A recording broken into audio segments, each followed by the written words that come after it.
everyone, welcome to my video. My name is Jose Argentina, BSA Block A, and my topic is Taoism. Taoism, also known as Daoism, is an ancient Chinese philosophy and religion that emphasizes living in harmony with the Tao, or ultimate reality and natural order of the universe. Tao is the core concept of Taoist belief and practices. Taoism or Daoism is the ancient Chinese tradition encompassing both a philosophy and a religion centered on living harmony with the Tao, the fundamental underlying force and natural order of the universe. The three main beliefs of Taoism are the Tao, the way, Wu Wei, action, truth in action. 3. The three jewels. The Tao, the way of the universe, Wu Wei, action in action or non-effort.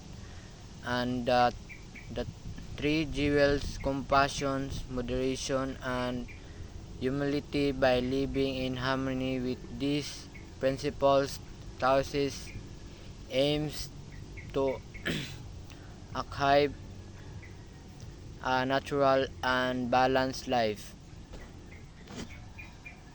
Practices: meditation and Qigong, cultivation, inner balance, breath control, and energy flow. Tai Chi, a material art emphasizing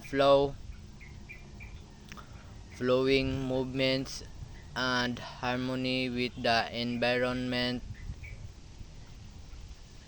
and nature connection, emphasized on living in harmony with nature and respecting the environment. Founder of Taoism. Laozi is traditionally considered the founder of Taoism, a philosophy and religion originating in ancient China around the 6th century. Although a semi-legendary figure, with aspects of his life surrounded in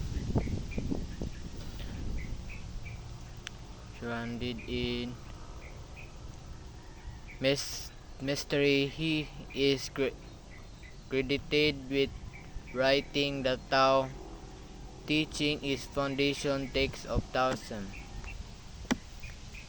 Going against the will of nature or the universe, disrupt the cosmic order symbolized by yin and yang.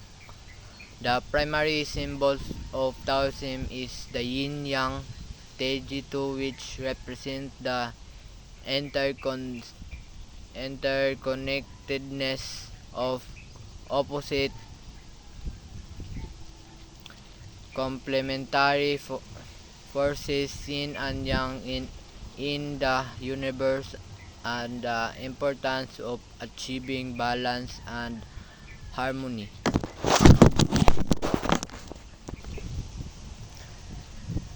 Modern concept. Taoism is practice worldwide of blending with Buddhism and Confucianism. Its principles inspire mindfulness, environmentalism, and holistic living. And that's all, ma'am. Thank you.